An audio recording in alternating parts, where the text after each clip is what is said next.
Thanks, Anthony. Hello, Nuno. Hello, George. Nuno, Manchester United a dangerous opponent tomorrow in the case that they've got thumped last week and you don't know what Man United are going to show up? Not because of what's happened before in the teams. Is a reflection on the next game. Man United is a fantastic team of football with very good players. So this is what we expect, not because of the situation that happened before.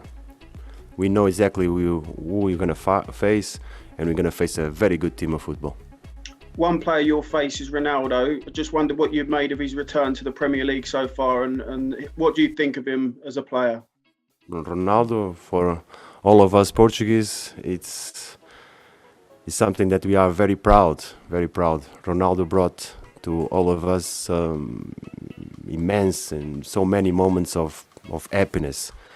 When you go around the world, people say, when you ask where you're from, you say Portugal, first thing that they say is Ronaldo. So that's what it means, Ronaldo, for all of us. One of the best players in history. Do you have many dealings with him? Have you met him a couple of times before? Do you know each other at all? Yes, of course. I'm proud to say that I was part of the squad of 2008. So, yes, I know him. Good. And just on Harry Winks and Dele Alli, could you understand if they wanted to leave in January because of what's going on? We are talking about January, so far away, so far away. We have to focus on what we have to do now with all the players, all the personal situations of the players. I address them personally. I speak when I have to speak, private, say the things, listen to the things that the players have to say, and this is how we deal with things. Not here. Probably you'll never see me in a press conference addressing issues with players. I take care of them personally. Thank you. Thank you, George. Thanks, George. Ian Abrahams, please. Thanks, Anthony. Hi, Nuno. How are you? I'm okay, Ian. Yourself? Oh, not too bad, thank you. Can you explain why both sides at the moment, both Spurs and Manchester United, go into this game really not in a good place? Because different reasons, special reasons with each team. I'm focused on what happened to us. We started the competition really well. After the first international break, we go back. We had a big step back in terms of team, what we want to be as a team. We've been able to recover, and this is normal. When you have so good results, the expectations go very high, but you cannot forget that we're still on the process of finding the right team for us, the right way. And as absurd as it seems, we keep chasing what we said in the beginning, having a team that make our fans proud. We keep chasing it every day, and this is what we do. I don't compare myself as a group of players of a squad to anybody else. All the teams have their own issues. I'm not the one to address them. Harry Kane's stats are down, less goals, less assists. Can you address why that's the case? Yeah, because we should improve. We should improve. Like we say, we had aspects in our game that improve very well. For example, against Villa, we had many shots. On the first half of the West Ham game, a game that we play good, under my perspective, in terms of control, in terms of possession. In the first half, we had that momentum, we have chances. In the second half, we didn't.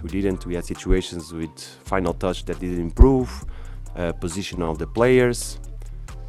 So it's up to us to find. Individual, the players has to improve. We are here to support and find the solutions. This is what we do. But unfortunately, we're not able to be consistent enough. First half good, second half not so good. We should maintain and sustain. You mentioned the second half at West Ham last week. You didn't have a single shot on the West Ham goal. Why do you think that there is that lack of intensity, maybe lack of consistency, however you put it, over the course of the entire 90 minutes? Some of those aspects was due to our lack of mobility, We didn't find the spaces. We had crosses, but not final touches. We had three or four crosses good. A lot of them go to the credit of your opponent because West Ham is very, very good and well organized. They close all the gaps, the spaces that are there. At the same time, we didn't produce, but we didn't concede any kind of situation during the second half to West Ham. We lose the game on a set piece. So we have to improve in terms of creativity in the final third, mobility. We have to gel, we have to combine. We have to recognize a teammate is in a better position to give the pass. We have a lot of aspects, Ian, a lot of aspects. Last one quickly. Your opponent, I mean, they lost 5-0 at home last week. The manager has been very defensive in his press conference ahead of the game. They're clearly on a real low right now, Manchester United. When you go into a game and your opponent is in that kind of position, and you know you can go out there and really go for the jugular from the beginning, what is your mindset in the run up to the game in the last few hours and last few minutes ahead of the game? What do you tell your players? We'll have a plan. We'll prepare it. We have a training session, and then you have a minute and a meeting, and we have a plan, and we'll try to reproduce that plan. But like I say, and respect what I'm trying to say to you, I will not mention anything regarding the situation of our opponents. We look at them as a football team. Brilliant. Good luck tomorrow. Thank you. Thank you, Ian. Thanks, Ian. Time for two more in this section. So, Rob Guest, please. Hi, Nuno. In the past month or so, Christian Romero's come into the team. What have you made to his start at the club so far, and how good do you think he can be for Tottenham? I think he's improving. Christian is improving. I think two cases clearly that players that with the games are stepping up and improving very, very, very in a very good way are Emerson and Cuti Romero. Definitely. Premier League is very, very demanding. They felt in the beginning the impact of the competition, but now they are settling down. Is what we need. Players that arrive as soon as they get the right adaptation, the talent is there, so will be good for us. You made a few changes on Wednesday in the Cup of Burnley. Prior to that, you'd gone with pretty much the same team in the league. Is anyone giving you something to think about in terms of naming your team to face Manchester United? Yes. I think it was good for us to all the players were involved having minutes. We come here with players with minutes, with game on their legs, and individually good performances. This is what we expect. The better the players are, the more players they are in the better momentum, more solutions we will have for the game, for the starting 11, for the rest of the game, for our plan, for everything. Thanks, Rob. Last one, Jonathan Veal, please. Hi there, no, it's just a real quick one.